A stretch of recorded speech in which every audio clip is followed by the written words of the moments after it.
مغربی جرمنی کے ایک سیمینار کے اندر ایک ڈاکٹر نے اقرار کیا ہے کہ میرے پاس ڈپریشن کے مریض آتے تھے، میں نے ڈپریشن کے مریض کو منہ دھلوایا، میں نے پھر منہ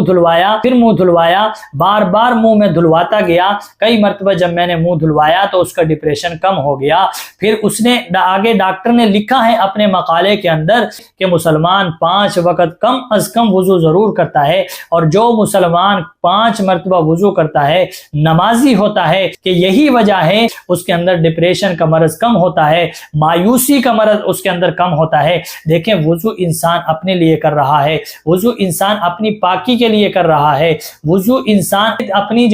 صفائی کے لیے کر رہا ہے، لیکن اللہ نے اس صفائی کے اندر، اس پاکی کے اندر، اس طہارت کے اندر انسان کے جسم کے، انسان کے باڈی کے فوائد بھی شامل کر دیے۔ مسا کرو، حرام مغز اور ریڑھ کی ہڈیوں سے اللہ بچا لیں گے، اور اسی طرح منہ بار بار دھو، اللہ مایوسی اور ڈپریشن سے بچا لیں گے۔ ایک ہارٹ اسپیشلسٹ ڈاکٹر نے لکھا ہے، فرماتے ہیں کہ میرے پاس ایک بلڈ پریشر کا مریض آیا، بلڈ پریشر ہائی تھا اس کا، تو میں نے اسے کہا منہ دھو کر آؤ، وہ منہ دھو کر آیا، میں نے پھر کہا منہ دھو کر آؤ، میں نے پھر کہا منہ دھو کر آؤ، تو 3-4 مرتبہ منہ دھلوانے سے اس کا بلڈ پریشر اپنی سطح پر آ گیا۔ تو میں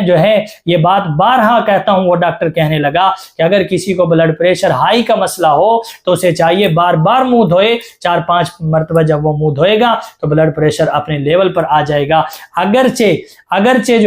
یہ دنیاوی فائدے وضو کے اندر موجود ہیں، لیکن انسان کو ان کی وجہ سے وضو نہیں کرنا چاہیے، انسان کو اس نیت سے وضو نہیں کرنا چاہیے کہ میں ریڑھ کی ہڈی کی بیماری سے بچ جاؤں گا، یا میں ڈپریشن سے بچ جاؤں گا، یا میں BP کے مرض سے بچ جاؤں گا۔ انسان جیسی نیت کرے گا ویسا انسان کو ثواب ملے گا۔ انسان نیت اچھی کرے، حدیث پاک کے اندر آتا ہے جس انسان نے بسم اللہ والحمدللہ پڑھ کر وضو کیا تو اللہ رب العزت اس انسان کے لیے فرشتوں کو حکم دے دیتے ہیں کہ جب تک یہ باوضو رہے گا تب تک اس کے نام اعمال میں نیکیاں لکھتے رہو۔ اب آپ نیت اچھی کریں تو آپ کو جسمانی فائدے ملنے ہیں، آپ نیت اچھی نہ کریں تب بھی ملنے ہیں، لیکن اگر اچھی نیت کریں گے تو جسمانی فوائد کے ساتھ ثواب بھی ملے گا، اگر اچھی نیت نہیں کریں گے تو جسمانی فائدہ تو مل جائے گا لیکن ثواب نہیں ملے گا۔ اس لیے یہ تو میں نے آپ کے سامنے کچھ سائنسی فوائد رکھے ہیں، لیکن ہر انسان کو چاہیے اللہ کی رضا کے لیے